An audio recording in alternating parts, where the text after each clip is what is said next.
안녕하세요. 오늘도 사연살롱을 찾아주셔서 감사합니다. 저는 올해 40 중반 정수경이에요. 왜 이런 말 있죠? 호의가 계속되면 둘리가 된다고 말이에요. 옛날 만화라 요즘 MZ세대는 모를 수 있어서 살짝 설명하자면 아기 공룡인데 요술을 부릴 줄 알고 그럴 때마다 호잇호잇 하는데 그 말이 비슷해서 우스갯소리처럼 하는 말이에요. 여하튼 제 남편 놈이 딱 그랬네요. 당연하다 못해 은혜를 원수로 갚는 놈. 아니 정확히 말하자면 말 한마디로 천냥 빚을 내는 딱 그런 놈이라 아빠가 돌아가시는 날 이혼장을 날리며 갈라섰어요. 무슨 일이길래 슬픈 마음 추스리기도 어려운 그날이었을지 궁금해하실 것 같은데요. 제 사연을 들으신다면 딱 그날이어야 했다는 걸 많이 공감해 주실 것 같아요. 우리 수경이는 피아노도 잘 치네. 분명 피아니스트가 될 거야. 아니 엄마, 피아노 잘 치는 애들이 얼마나 많은데. 많아봤자 다 우리 수경이 미치지. 우리 딸이 얼마나 잘한다고. 기죽을 거 없어.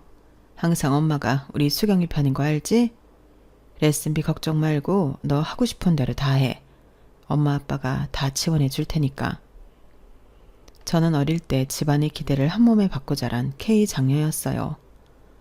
엄마의 바람대로 피아노를 정말 잘 쳤던 건 아니지만 그래도 서울에 있는 여대 피아노과를 무난하게 들어갈 정도의 실력은 되었죠. 예체능을 하려면 집안 기둥뿌리 몇 개는 뽑아야 한다는 말처럼 다른 형제들 대신 부모님은 저에게 아낌없는 지원을 해주셨어요.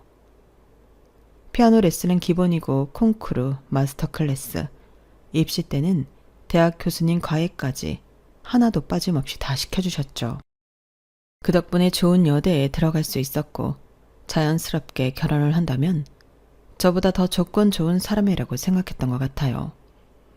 솔직히 말하면 제 학벌보다 못한 사람을 만나본 적 없을 정도로 결혼은 사랑보다 부모님 기대를 저버리지 말아야 하는 하나의 숙제처럼 느껴지기도 했거든요.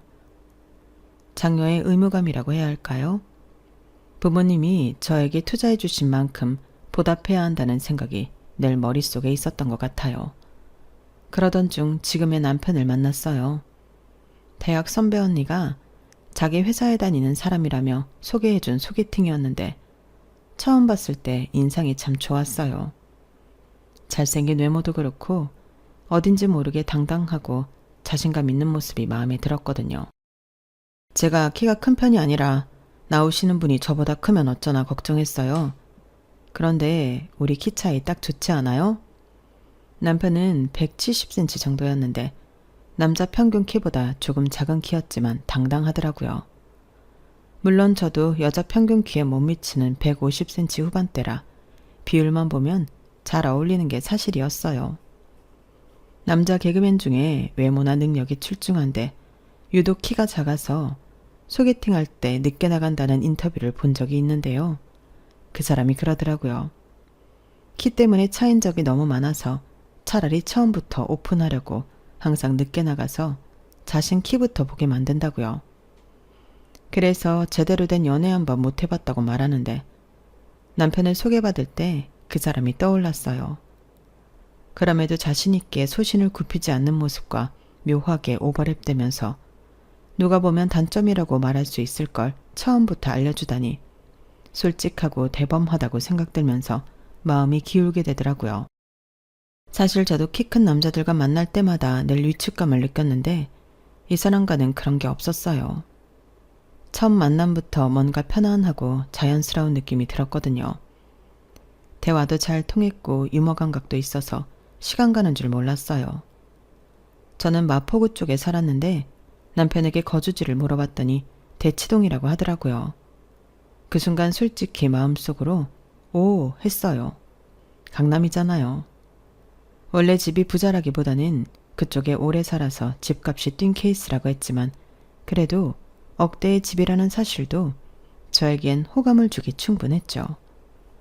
남편은 외동이었고 홀어머니와 지내고 있다고 했는데 제가 너무 앞서갈 수 있지만 어쨌든 나중에 일부 목도 있다고 생각하니 배우자감으로 이만한 사람이 없다고 생각했어요.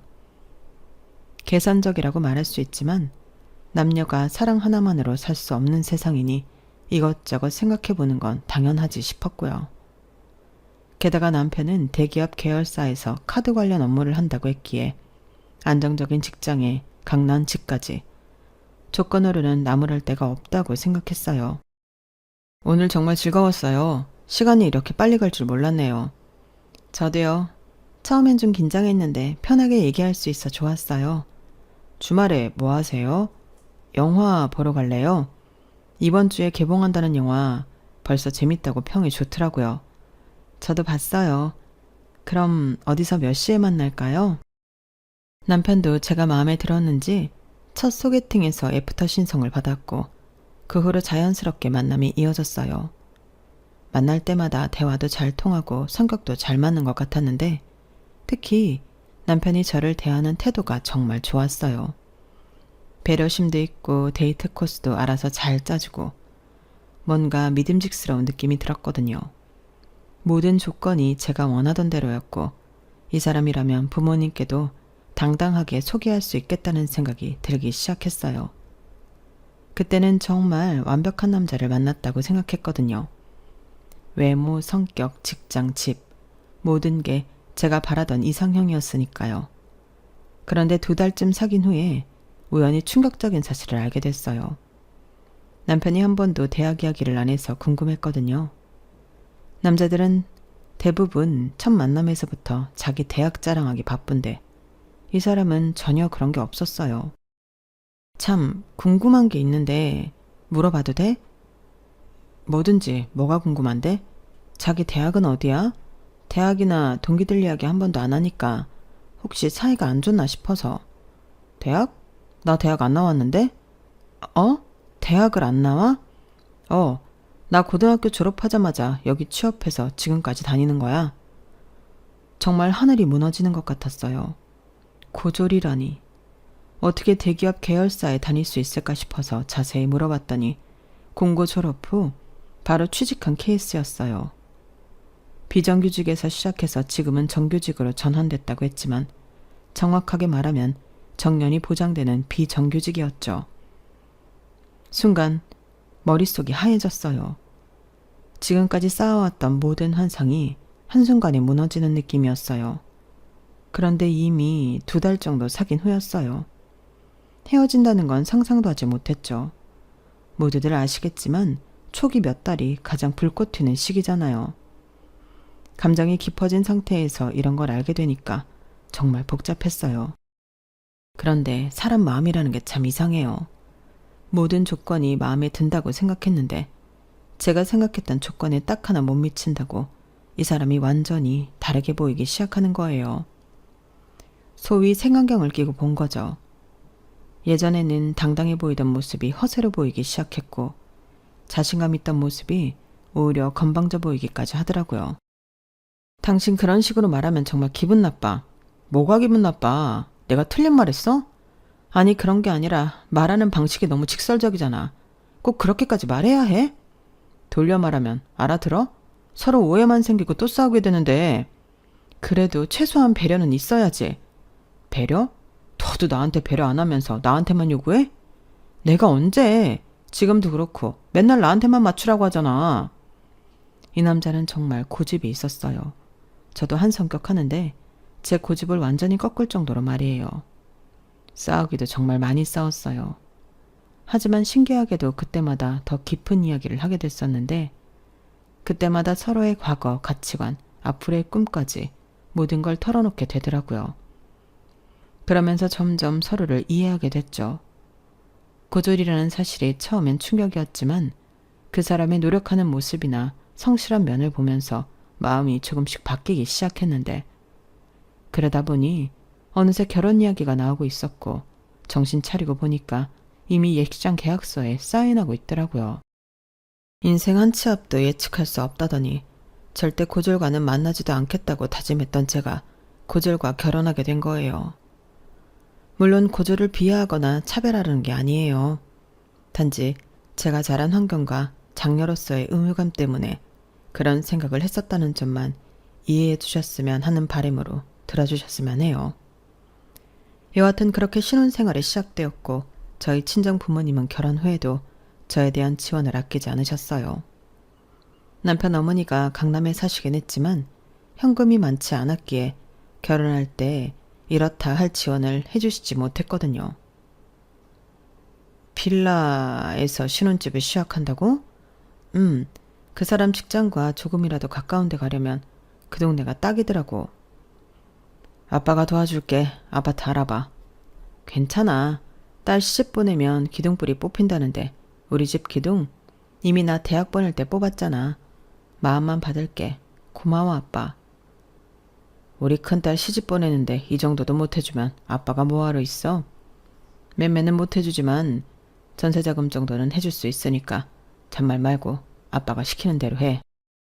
고생하는 거 보기 싫다고 결국 아빠가 전세자금을 지원해 주셨고 아빠의 그런 결단이 고마우면서도 마음 한구석은 무거웠어요. 기혼이 된다는 게 독립을 의미한다고 믿었기에 부모님 손을 계속 빌리는 게 민망했거든요. 하지만 아빠의 그 말, 내 딸 고생시키기 싫다는 그 한마디에 마음이 무너졌죠. 그때 남편이 모은 돈이 7천이었는데 그걸로 가전 가구 사고 신혼여행까지 다녀오게 되었어요.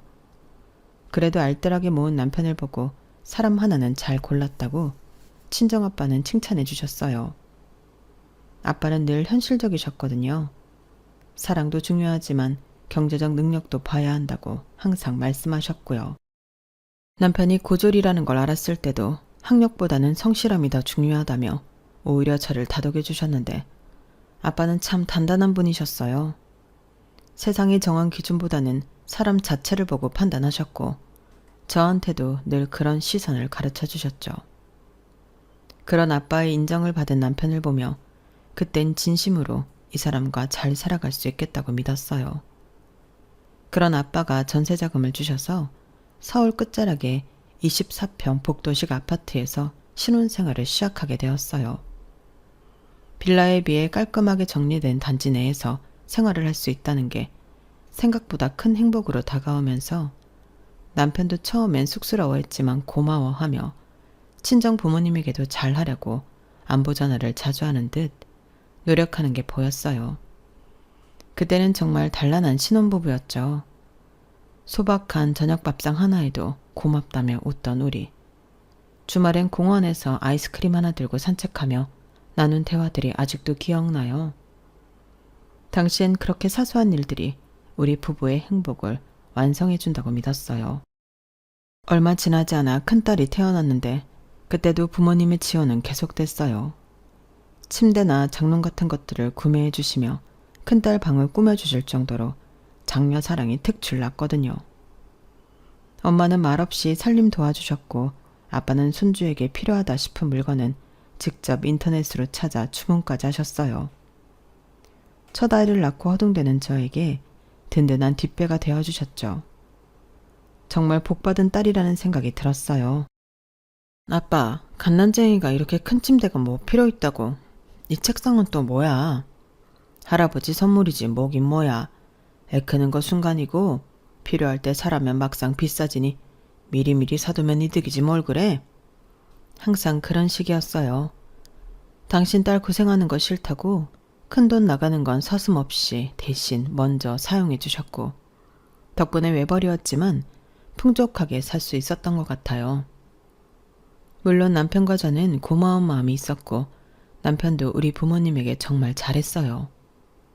그동안 한 번도 호텔 레스토랑에 모시고 갈 생각을 못했는데 비싸서 엄두도 못 냈거든요. 5만 원 정도 하는 곳들을 모시고 간 적은 있어도 그 이상은 저도 가보지 못했으니까요. 그런데 대기업 계열사 다니는 남편 덕분에 초대권이 나와서 부모님을 모시고 호텔 레스토랑에 가보기도 했어요. 부모님이 얼마나 좋아하셨는지 몰라요. 특히 아빠가 사위 덕에 좋은 데 구경한다며 흐뭇해 하실 땐 정말 결혼 잘했다는 생각을 했죠. 평생 자식 뒷바라지하느라 외식도 제대로 못했던 부모님이 양복 입고 와인잔을 드시는 모습을 보는데 뭉클했어요. 그렇게 당당하게 부모님을 모신 순간 저도 어른이 된 기분이었죠. 그렇게 남편이 친정 부모님께 효도하려고 노력하는 모습도 고마웠고 부모님도 사위를 정말 아껴주셨으니 이 모든 게 완벽해 보이고 행복했던 시기였어요. 우리 이사 가자, 경기도로. 거기로 가면 당신 회사가 멀어지는데 괜찮아? 집이 멀어져도 애들 커가는데 계속 전셋집 이사 다닐 수 없는 노릇이고, 집을 사면 집값도 오르니까 오히려 이득이잖아. 그렇게 결혼 생활을 하다 보니 집도 사게 됐어요. 둘째도 출산하고 얼마 지나지 않아 더 큰 집이 필요했던 우린 결국 김포 신도시의 아파트를 구매해서 이사를 하게 됐었거든요. 계약서에 사인하던 그날 괜히 뭉클했어요. 이제 우리 가족만의 보금자리가 생겼다는 게 실감나더라고요. 그 순간만큼은 서로 눈빛만 봐도 통하는 그런 사이 같았어요. 우리가 이만큼 왔다는 자부심도 있었고요. 서울에 살 땐 복도식이라 집도 좁았는데 28평으로 고작 4평 늘었을 뿐인데 새 아파트라 베란다까지 확장된 배치로 전보다 훨씬 넓어진 집에서 사는 게 만족스러웠어요. 서울 끝자락이었지만 거기도 서울이라고 전세 자금 빼니 신도시 작은 평수 아파트를 매매할 수 있었던 거죠. 특히 아이들이 뛰어다닐 공간이 생긴 게 가장 좋았죠. 복도식에서는 아이들이 조금만 뛰어도 아래층에서 항의가 들어왔는데 새 아파트는 층간소음도 덜하고 무엇보다 깨끗해서 기분이 좋았어요. 남편도 출퇴근이 조금 멀어지긴 했지만 집이 넓어진 걸 좋아했어요. 그때는 정말 앞으로 더 잘 살 수 있을 거라고 생각으로 모든 게 핑크빛으로 보였던 시기였네요. 그렇게 새 집에서 집들이를 했는데 남편 운동 동호회 사람들이 오기로 한 날이었어요. 결혼 전부터 하고 있어서 저도 오래 알고 있어서 편했기에 집으로 초대하는 것도 자연스러웠죠. 야, 진짜 성공했네. 김포 신도시의 새 아파트라니. 우리 중에 네가 제일 먼저 집 샀네. 축하해, 형. 정말 부럽다. 우리는 언제 이런 집에서 살까? 힘들어도 다들 그렇게 사는 거 아니야? 열심히 하면 되지 뭐. 와, 가진 자의 여유야? 겸손한 것 좀 보소. 기분이 참 묘하더라고요. 제가 나쁜 심보인지 모르지만 결혼할 때 아빠가 주신 돈 전세자금 빼서 이사 온 거라 우리 아빠가 사준 집인데 마치 당신 노력으로 이룬 것처럼 말하니까요. 물론 남편도 열심히 살았고 최선을 다한 건 알지만 적어도 그 순간만큼은 내 부모의 헌신도 함께 인정받고 싶었어요. 속으로는 고생한 아빠가 듣지 않은 게 천만다행이라고 느껴질 만큼 너무하다 싶더라고요. 아빠가 주신 돈으로 집 산 거잖아. 아버님이 주신 돈은 주신 돈이고 그럼 내가 생활하면서 그동안 벌어온 건 생각 안 해? 아이쿠, 싸우지 마세요. 다른 얘기 합시다. 기분 나빠 바로 정정하려고 말했더니 남편 역시 지지 않고 맞받아치더라고요. 분위기가 어색해진 걸 눈치챈 동호회 사람들이 다른 이야기 하자고 해서 더 이상 싸울 수 없었지만 그 순간 뭔가 틀어지기 시작했다는 걸 느꼈어요. 남편의 표정이 굳어지는 게 보였는데 그런 분위기를 동호회 사람들도 눈치채고 일찍 돌아가더라고요. 결국 그 사람들이 돌아가고 대판 싸웠어요. 남편은 사람들 앞에서 꼭 자기를 깎아내려야 했냐는데 포인트가 맞춰졌고 저는 사실을 왜곡한다는 점에 화가 났어요.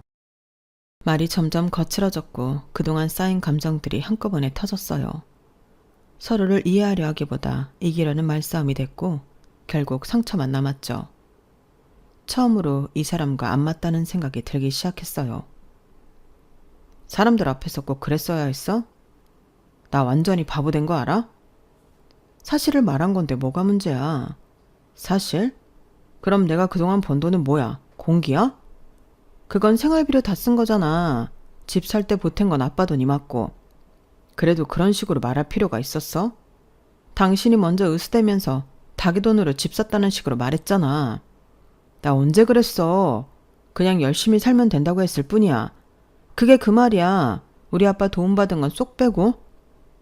저희 아빠가 도와준 걸 묵인했다는 점에 정말 화가 났는데 협의점을 찾지 못한 채 넘어갔어요. 완전히 평행선이었거든요. 남편은 자존심이 상했다고 했고 저는 팩트를 왜곡했다고 생각했어요. 그날 밤 남편은 거실에서 잤어요. 처음으로 따로 잔 날이었죠. 아이들도 눈치채고 아빠는 왜 거실에서 자냐고 물었지만 대답하기 어렵더라고요. 이런 식으로 싸울 줄 몰랐으니까요. 뭐라고 설명해야 할지 몰라서 그냥 피곤해서 그렇다고 들러댔어요. 그런데도 아이 눈빛에 걱정이 담겨 있더라고요. 아무것도 모를 것 같은 나이에도 아이는 부부의 틈을 느끼구나 싶었죠. 결혼하면서 남편과 가치관이 다르다는 걸 처음 깨달았어요. 돈에 대한 생각이 이렇게 다를 줄은 정말 몰랐고요. 그 사건 이후로 우리 사이에 미묘한 균열이 생기기 시작했어요. 겉으로는 평범한 부부처럼 지냈지만 뭔가 어색한 기류가 흘렀죠. 특히 돈과 관련된 이야기만 나오면 서로 예민해졌어요. 이번 달 카드값 좀 많이 나왔네. 뭘 이렇게 많이 샀어? 아이들 옷이랑 생필품 샀는데 왜? 그냥 물어본 건데 뭘 그렇게 예민하게 받아들여. 예민한 게 아니라 뭔가 추궁하는 느낌이라서. 추궁? 내가 언제 추궁했어? 말투가 그렇다고. 아주 사소한 것도 서로 신경 쓰게 됐어요. 전에는 그냥 넘어갔을 일들도 이제는 민감하게 반응하게 됐죠. 남편은 제가 친정 의존적이라고 생각하기 시작했고 저는 남편이 현실을 인정하지 않는다고 느꼈어요. 아이들 앞에서는 티 내지 않으려고 노력했지만 부부 사이의 온도차는 점점 벌어져 갔어요. 예전에는 저녁에 함께 TV 보면서 이런저런 이야기를 나눴는데 이제는 각자 핸드폰만 보게 됐어요. 대화도 필요한 것들 위주로만 하게 됐고 농담이나 장난도 현저히 줄어들었죠. 이런 식으로 살아가는 게 맞나 싶었지만 어떻게 풀어야 할지 모르겠더라고요. 서로에게 기대는 법을 잊은 것 같았어요. 같은 공간에서 살아도 마음은 점점 다른 방향으로 흘러가고 있었고 어느새 우리는 그걸 자연스럽게 받아들이고 있었어요. 마치 처음부터 그랬던 것처럼요. 그렇게 지내는 어느 날 엄마한테 연락이 왔어요. 아빠가 요즘 계속 살이 빠져서 병원에 갔다가 혈액암 말기라는 판정을 받았다고 하더라고요. 평소와 다를 바 없이 웃고 식사하시던 모습이 아직도 생생한데 그렇게 순식간에 달라질 수 있다는 사실이 너무 무섭고 믿기지 않았어요. 솔직히 저는 폭삭 속았수다 드라마에서 관식이가 혈액암이라는 소리를 들었을 때 어떻게 그걸 모른다고 했었는데 막상 겪어보니 진짜 모르고 갑자기 판정받는 상황이 생길 수 있다고 생각했어요. 갑자기 그게 무슨 말이야? 살이 좀 빠지긴 했어도 식사 잘 하셨잖아. 내 말이 그 말이야. 그냥 컨디션이 안 좋은 거라고만 생각했는데. 너무 익숙했던 아빠의 존재가 조금씩 사라지고 있다는 걸 뒤늦게 느꼈어요. 그동안 괜찮겠지 하며 남겼던 사소한 변화들이 왜 그렇게 아프게 느껴지는지 모르겠더라고요. 의사 선생님 말씀으로는 혈액암은 특정 부위가 아픈 게 아니라 여러 장기가 조금씩 제 기능을 못하거나 약한 장기부터 반응이 오기 때문에 피곤하거나 요즘 좀 이상한 애 정도로 잠식되니까 예민한 사람이나 평소 건강관리를 하는 사람이 아니면 알아차리기 쉽지 않다고 하셨어요. 그래서 대부분의 환자들이 늦게 발견되는 경우가 많다고 하더라고요. 아빠도 단순히 나이 때문에 체력이 떨어진다고만 생각하셨던 거죠. 혈액암 말기래. 이제 어떡하지? 엄마, 진정하세요. 우선 병원에서 어떻게 하자고 했어요? 말기면 치료법은? 설마 얼마 안 남았다고 하신 건 아니죠? 치료를 해보자고 하는데 아빠가 너무 힘들어해. 한다고 사실 이렇다 하게 달라질 것도 없대고 환자 의지라는데 오히려 병명을 몰랐다면 더 건강하게 짧은 삶이라도 사실 수 있었을지 모르지만 병명을 아는 순간 아빠는 타임랩스를 타신 듯 폭삭 늙기 시작하셨어요. 병실에 누워 계신 아빠를 바라보는 순간마다 시간이 도려내듯 흘러갔어요. 어쩌면 병보다 더 잔인한 건 이제 곧 이라는 그 무기력한 기다림이었는지도 모르겠어요. 병원에 입원해서 치료를 시작했지만 사실 혈액암은 강하게 치료할 수도 없대요. 어느 한 장기가 문제라면 하다못해 떼어내면 살 수 있지만 혈액은 온몸을 도니까 강한 약을 사용할 수도 없는 거였죠. 의사 선생님, 아버지 상태가 어떤가요? 솔직히 말씀드리면 많이 진행된 상태입니다. 이대로라면 준비하셔야 할 것 같습니다. 평생 건강하셨던 아빠가 며칠 사이에 완전히 다른 사람이 되신 것 같았어요. 걸음걸이도 느려지시고 말씀하실 때도 힘이 없으셨거든요. 아빠는 모든 상황을 인지하시고 어차피 얼마 못 사시는데 병원이 아니라 집에서 편히 쉬다 가고 싶다고 하셨어요. 그 말을 들은 엄마는 계속 울기만 하시고 안 되겠다고 생각한 저는 우리 집으로 모시고 오게 되었어요. 엄마의 어깨는 점점 작아지고 있었고 저는 자식으로서 단단해져야 한다는 생각 외엔 아무것도 떠오르지 않았어요. 눈물보다 행동이 필요한 순간이었죠. 아빠한테 받은 것만 있는데 이렇게 갑자기 아빠를 떠나버린다면 계속 후회할 것 같았거든요. 엄마가 정신을 차리지 못하고 있으니 아빠를 돌보려면 제가 더 낫겠다고 생각한 점도 있었고요. 평생 저를 위해 살아오신 아빠인데 마지막 순간만큼은 제가 곁에 있어드리고 싶었어요. 그래서 우선 저희 집으로 모시고 가겠다고 했죠. 괜찮아. 내가 가면 김서방도 불편할 텐데 난 집으로 가면 돼. 아니야, 아빠. 아빠가 사준 집인데 그동안 김서방 불편하다고 제대로 와본 적도 없잖아. 그리고 왜 김서방만 생각해? 나도 있는데. 아빠 딸 집이니까 편하게 가도 돼. 그렇게 아빠를 안심시키고 남편한테 문자를 보내고 둘째 방 좀 치워달라고 했어요. 둘째 방을 꾸며놓긴 했는데 아직 어려서 저랑 안방에서 자니까 당분간 그곳에서 지내시면 될 것 같았거든요. 급작스러운 상황이라 미리 상의하지 못한 게 미안했지만 이런 때 가족이 아니면 누가 도와드리겠어요. 남편도 그동안 아빠한테 잘해드렸으니까 이해해 줄 거라고 생각했어요. 자기야, 문자 확인한 거지? 지금 아빠 퇴원 수석 받고 있어. 1시간 반 정도면 도착할 것 같은데? 미안. 딴 거 하느라 문자 못 봤어. 갑자기 퇴원하셔? 병원에서는 더는 못하겠다고 한 거야? 문자 확인을 하지 않아 전화했더니 뭔가 시큰둥한 반응이었지만 급한 상황이라 넘겼어요. 그리고 아빠랑 집에 왔는데 남편 표정이 별로 반기지도 않고 그렇다고 걱정하는 것은 더더욱 아니더라고요. 아빠를 보는 둥 마는 둥 형식적으로 가볍게 목례만 하더니 안방으로 들어가 버리더라고요. 신경 쓰였지만 우선 아빠를 쉬게 해드리고 싶어서 둘째 방에 뉘어드리고 나왔어요. 아빠가 누우시면서도 남편이 하는 걸 봤으니 신경이 쓰이셨는지 미안하다는 말씀을 계속 하시는데 가슴이 너무 아팠어요. 방 안에 누우신 아빠의 모습을 바라보니 마음이 복잡했어요. 저 공간이 아빠에게 평안한 안식처가 되어야 하는데 남편의 냉랭한 태도 때문에 그마저도 미안해지는 건 오히려 저였거든요.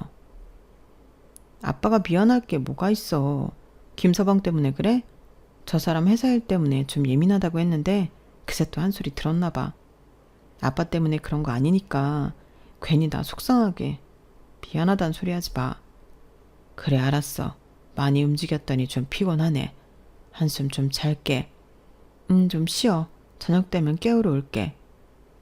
평생 가족을 위해 희생하신 분이 왜 미안해 하시는지. 어린 시절 제 손을 잡고 등굣길을 함께 해주던 그 손이 이제는 힘없이 떨리고 있었어요. 그렇게 강해 보이던 아빠가 작아지는 모습이 너무 낯설고 슬펐습니다. 사위 눈치를 보는지 이해하지도 못하겠고 이 상황이 서운했어요. 더군다나 방 정리도 대충 되어 있었고 남편이 별로 신경 쓰지 않았다는 게 티가 났어요. 그래도 급한 대로 아빠를 모셨으니 다행이라고 생각했죠. 하지만 남편의 차가운 반응이 계속 마음에 걸렸어요. 작은 방에서 나오니 안방문이 열리더니 이야기 좀 하자며 손짓을 하더라고요. 왜? 무슨 말 하려고 안방까지 오래? 별로 좋은 이야기 아니니까 장인이 들어서 좋을 거 없잖아. 가뜩이나 요즘 너랑 이야기만 하면 큰소리 나는데 괜찮아? 네가 상관없으면 거실에서 이야기해도 난 상관없어. 들어가자마자 빈정대는 말투로 사람 속을 긁는데 진짜 한숨부터 나오더라고요. 뭐라고 대꾸해야지 싶다가도 남편이 말하는 태도 괜히 큰 소리라도 나면 작은 방에서 주무시는 아빠 깰 테고 더 불편해하실 거라는 게 머릿속에 그려졌어요. 그러다 보니 이렇다 할 대꾸도 못한 채 가만히 서 있을 수밖에 없었죠. 이런 이야기 하자고 불렀어? 설마 내가 이런 시답잖은 이야기 하자고 불렀겠냐? 그럼 뭔데? 빙빙 돌리지 말고 말해. 나 아빠 저녁 식사 준비해야 하니까. 집이 없으신 것도 아니고 왜 집 놔두고 여기 오셨대? 그 순간 머리를 한 대 맞은 것 같았어요. 부모님이 아픈데 자식이 모시고 오는 게 이렇게 큰일이 난 것처럼 호들갑 떨 일인가 싶더라고요. 반대로 시어머니가 아프시면 그래도 이런 말이 나왔을까 싶었죠. 무슨 말이야? 어머니가 아프셔도 당신 그렇게 말할 거야? 우리 엄마는 상황이 다르지. 아빠가 있는 것도 아니고. 장인은 다르잖아. 장모도 계신데 왜 굳이. 내가 한스러워 모시고 왔다. 나 힘들지 말라고 다 해주셨는데 이렇게 떠나보내면 아무것도 해드린 거 없이 받기만 한 것 같아서. 저도 모르게 감정이 복받쳐 올랐는지 목소리가 살짝 올라가면서 제 진심을 전했어요. 아무리 싸우고 냉전 중인 상황이라지만 사람이라면 제 마음을 이해해 줄 거라고 생각했거든요. 더군다나 결혼 초부터 아빠에게 받은 혜택들이 단지 저 하나만 편하게 살자고 그랬던 것도 아니니까요. 그랬는데 제 기대가 너무 컸다는 걸 말이 끝나자마자 알았네요. 아니, 이놈은 사람 새끼가 아니라는 걸 그 순간 깨닫게 되었어요. 자식이 너 하나가 아니잖아. 딸은 시집가면 끝 아니야? 그러니까 내 말은 장인은 아들내 두고 왜 우리 집에 오냐 그거야. 사람 불편하게. 뭐라고? 너 지금 말 다 했어? 여기라도 쏟아줘야겠다고 생각하던 찰나. 그때 마침 첫째 아이가 방문을 열고 들어왔어요. 하지만 아이가 문을 여는 순간 내가 지켜야 할 것이 무엇인지 다시 떠올랐어요. 분노는 잠시 밀어두고 아이의 눈에 이 장면이 상처로 남지 않기를 바랐어요. 친정엄마가 애들을 어린이집에서 데리고 오면서 할아버지가 왔다고 말한 듯 했어요. 할아버지가 오셨다며 좋아하는 모습을 보니 더욱 마음이 복잡해졌죠. 하지만 오히려 마음이 더 차분해지더군요. 말이 통해야 싸우기라도 할 텐데 멍멍 짖어대는 개놈의 새끼랑은 더 이상 말을 섞어봤자 혈압만 오르고 아무짝에도 쓸모없다는 게 그 순간 머릿속을 스쳤거든요. 그럼 넌 왜 장인이 사준 집에서 사냐? 그래서 흐지부지한 여러 말들을 다 제거하고 본론만 이야기했어요. 사실 딱 하나, 그거 하나면 된다고 생각했으니까요. 지금까지 우리 아빠 도움받고 살면서 그런 말할 자격 있어? 그건 그거고 이건 이거지. 주셨으면 끝 아니야? 이게 장인 명의도 아니고 내 명인데. 오히려 당당하게 나오는 그 인간을 보고 곧바로 한 맺힌 복수를 시작했어요. 그동안 억눌려온 분노, 외면당했던 서러움, 혼자 감당해야 했던 모든 짐들이 그 순간 한 줄로 이어졌어요. 이제는 나를 지키기 위해서라도 끝까지 가보려고 다짐했네요. 3개월 후 결국 아빠가 돌아가셨어요. 저희 집에서 몇 주 묘시다가 엄마랑 지내고 싶다고 하셔서 본가로 들어가셨고 거기서 계시다가 하늘나라로 가셨죠. 그 3개월 동안 정말 많은 일이 있었어요. 매일 아침이 조심스러웠고 매일 밤은 무겁게 가라앉았어요. 아빠의 기침소리 하나에도 잠이 깨고 불 꺼진 방 안에서 얼마나 많은 상상을 했는지 몰라요. 아빠는 점점 말수가 줄어드셨지만 가끔 제 손을 잡고 미안하다는 말씀을 하시는데 저는 그때마다 아무 말 없이 아빠 손을 꼭 잡았어요. 그 따뜻한 손을 놓고 싶지 않았어요. 눈물이 나도 참았고 마음이 무너져도 내색하지 않았어요. 그 순간이 아빠와의 마지막일 수 있다는 걸 알고 있었거든요. 그 손엔 늘 굳은 살이 박혀 있었어요. 어린 시절 아빠가 제 손을 잡고 시장 골목을 걸어가던 기억이 떠올랐죠. 그 작은 손 안에 담긴 삶의 무게를 이제야 느꼈다랄까요? 아빠의 손은 마지막까지 따뜻했고 그 따뜻함이 지금도 제 마음속에 남아있어요. 말보다는 그 온기가 더 소중했거든요. 남편은 그 3개월 내내 아빠를 피하는 듯 지냈어요. 일찍 나가서 늦게 들어오고 집에서도 아빠와 대화를 거의 하지 않았죠. 사람이 이렇게까지 무관심할 수 있구나 싶었어요. 그가 말없이 피해갈수록 제 마음은 점점 벽처럼 굳어졌어요. 이해를 구하는 건 사치라는 걸 깨달았죠. 아빠도 그런 남편의 태도를 눈치채셨을 거예요. 그래서 더 미안해하시고 결국 본가로 돌아가시겠다고 하신 것 같아요. 마지막 날 아빠가 제게 하신 말이 아직도 귀에 생생해요. 수경아, 너 혼자 힘들어도 꿋꿋하게 잘 살아라. 그 말씀을 마지막으로 아빠는 이틀 뒤 편안히 돌아가셨어요. 마치 모든 걸 예상하고 계셨던 것처럼요. 마지막 그날 아빠는 한참 제 얼굴을 바라보셨어요. 아무 말 없이 그냥 조용히. 그 눈빛 안에 너무 많은 말이 담겨 있기에 도저히 직시할 수 없었어요. 너는 아빠 장례식장에 올 거 없어. 그렇게 말하곤 장례를 치르기 전 이혼장을 던졌어요. 마음속에선 이미 수없이 그 장면을 그려왔지만 실제로 건네는 순간 손끝이 떨렸어요. 하지만 후회는 없었고 오히려 묘한 해방감이 밀려왔죠. 아빠도 돌아가신 마당에 더 이상 참을 수도 없었고 참을 이유도 없었으니까요. 아빠를 그렇게 대했던 놈이 장례식에 와서 애도하는 척 연기하는 걸 상상만 해도 역겨웠어요. 장례식장은 진심이 오가는 자리여야 하잖아요. 그런데 가식과 위선으로 채워진 조문을 상상하니 아빠에게 너무 죄송했어요. 최소한 마지막 인사는 진심을 가진 사람만 올 수 있어야 했어요. 아빠를 그렇게 외면한 사람에게 그럴 자격은 없다고 생각했어요. 무슨 소리야? 내가 장인한테 좀 서운하게 했다고 복수하는 거야? 이제 와서? 회사에 부고 알려서 화환도 올 거고 회사 사람들도 올 텐데 내가 없으면 되겠어? 어떤 상황인지 알아보려고 하지도 않고 미안하다는 말은 더더욱 안 하는 그놈은 오히려 뻔뻔하게 나오더라고요. 하지만 저는 이미 마음의 준비를 마쳤고 이 순간을 위해 그동안 얼마나 눈물을 흘리며 준비를 했는지 몰라요. 변호사 상담도 미리 받고 증거도 수집하고 재산 정리도 미리 하는 등 치밀하게 움직였거든요. 앞에서도 말했지만 집들인 날 남편이 했던 말 외에도 그 시점 이상한 일들이 자꾸 생기더라고요. 차곡차곡 쌓아뒀던 신뢰가 무너지는 소리가 들렸어요. 무심한 말투, 어색한 거짓말, 바뀐 생활 패턴, 그 모든 게 어쩌면 경고였던 건지도 몰라요. 우리 형편이 막 넉넉한 건 아니지만 그렇다고 흥청망청 쓸 정도로 여유 있는 것도 아니거든요. 대출 갚을 게 없으니 외벌이로도 살 수 있었는데 애들이 커가니 안 되겠어서 전공을 살려 집에서 피아노 강습을 할 정도였으니까요. 그런데 어느 순간부터 남편이 자꾸 골프를 치더라고요. 그 무렵부터 말이에요. 이상하다 싶었는데 집들이가 있은 후 뒷조사를 했어요. 소개시켜준 지인을 통해 건너 말이에요. 그랬더니 회사에서 새로 들어온 여직원과 아슬아슬한 썸을 형성하고 있다는 말을 들었어요. 집에서는 아이들 간식값도 아끼던 사람이 밖에선 커피며 점심이며 씀씀이가 넉넉했다는 말을 들었을 땐 정말 피가 거꾸로 솟는 기분이었어요. 저는 학원 준비하느라 중고 피아노 부품도 아끼며 샀는데 저 몰래 그런 짓을 하고 있었다니 배신감이 컸죠.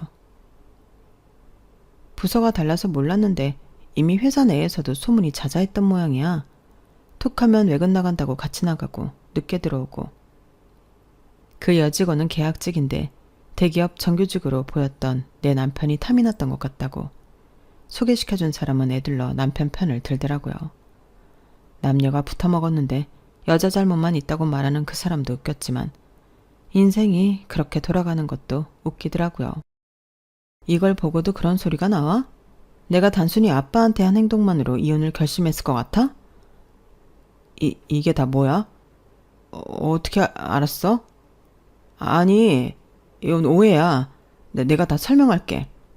설명할 거 없어. 널 위한 화환도 이미 회사에 도착했을 테니까. 화환?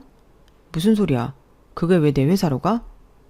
남편 업무를 임종 맡았다고 생각한 저는 내연녀에게 날리는 경고와 함께 남편 회사로 화환을 보냈거든요. 변호사에게 물어보니 직접적인 이름만 없으면 크게 걸릴 거 없다고 해서 누가 봐도 그녀라는 걸 알지만 직접적인 명시 없이 보냈어요. 꽃집 사장님도 주문 내용 듣고 잠시 정적이 흘렀어요. 결국엔 괜찮겠냐며 저를 걱정하셨지만 전 단호하게 말했죠. 이건 복수가 아니라 경고라고요. 그 말을 하는 순간 아직 본격적인 복수가 시작된 것은 아니지만 제 마음속 깊이 맺힌 응어리를 조금은 풀어지는 것 같더라고요. 아니나 다를까 화환이 회사에 도착했는지 남편놈에게 전화가 울려대기 시작했죠. 그년이거나 그 상황을 정리하고 싶은 관련된 놈들이거나 그건 제가 알 바 아니었지만요. 엄마와 동생들에게도 이미 언질했기에 장례식장에 김서방 따위 없는 게 문제되지 않았어요. 오히려 은혜를 원수로 갚은 듯한 그놈 없어서 속 시원하다는 입장이었죠. 그렇게 이혼했어요. 말이 이혼이지 사실은 내가 삶을 되찾는 과정이었어요. 버리고 나니 알겠더라고요.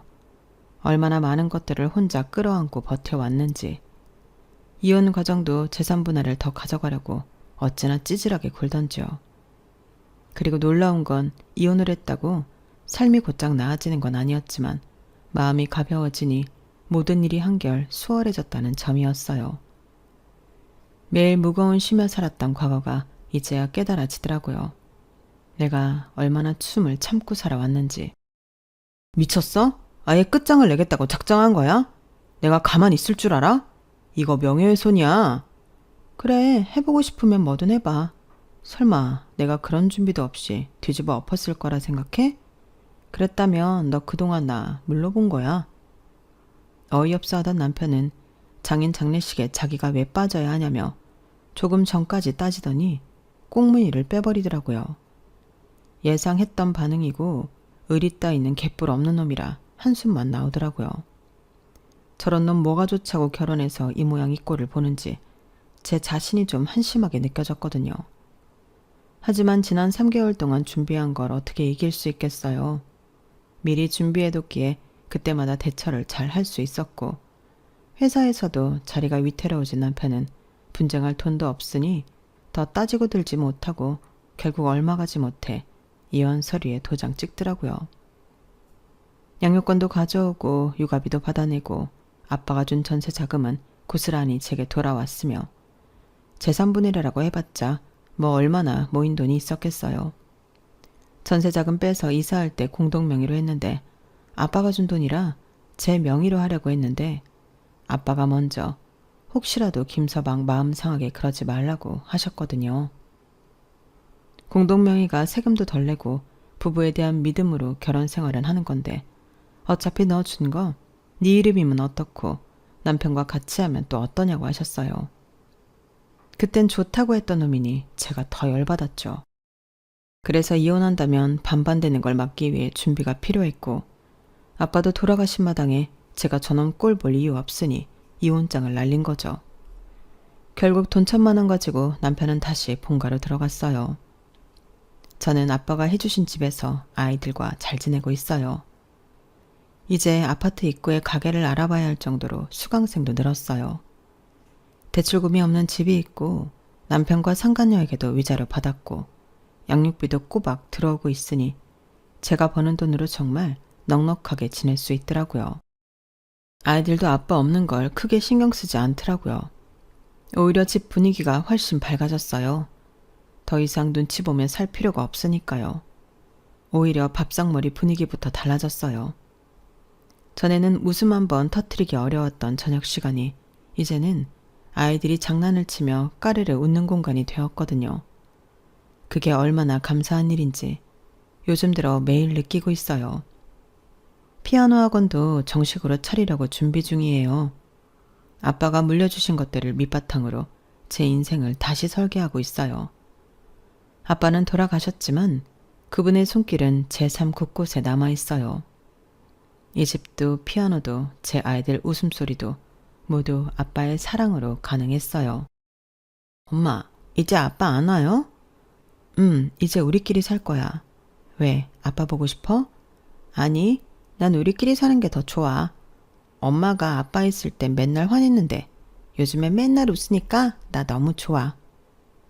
아이들의 순수한 반응을 보니 제가 한 선택이 정말 옳았다는 확신이 들었어요. 남편은 결국 더 아래 계열사로 거의 내쫓기다시피 옮겨진 듯해요.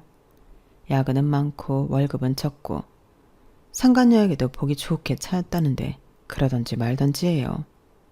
생각해보면 남편이 연애 때 강하게 나온 것도 저에 대한 자격지심이었지 싶어요. 저는 그런 것도 모르고 강단 있다고 생각했으니 콩깍지가 씌어도 제대로 씌었던 거죠. 소개시켜준 지인을 통해 들리는 소식으로는 완전히 인생이 꼬였다고 하더라고요. 회사에서도 왕따 당하고 그 여자한테도 완전히 차이고 시어머니께도 쫓겨나 혼자 고시원에서 라면으로 연명하고 있다고 하더라고요. 자업자득이죠. 남편의 근황을 들을 때면 이제는 동정도 분노도 없어요. 감정이 다 빠져나가고 나면 남는 건 아무것도 없다는 걸 그 사람을 통해 배웠죠. 모든 게 해결되었으니 속 시원해요. 인간 이하의 놈이랑 그동안 엮였던 걸 생각하면 제가 바보 같지만 사람 마음이 내 마음 같지 않은 걸 제가 미리 알 도리는 없으니 인생 공부 톡톡히 했다고 생각해요.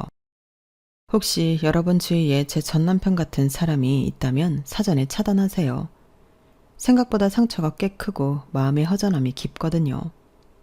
저는 그 상처를 한 땀 한 땀 꿰매며 다시 제 삶을 바느질했어요. 고통은 지나가지만 그 안에 담긴 교훈은 오래 남더라고요. 제 지난 이야기가 여러분의 삶에 조금이라도 도움되었으면 하는 바람으로 욕먹을 각오하고 올리니 욕보단 응원의 말씀을 해주셨으면 좋겠어요.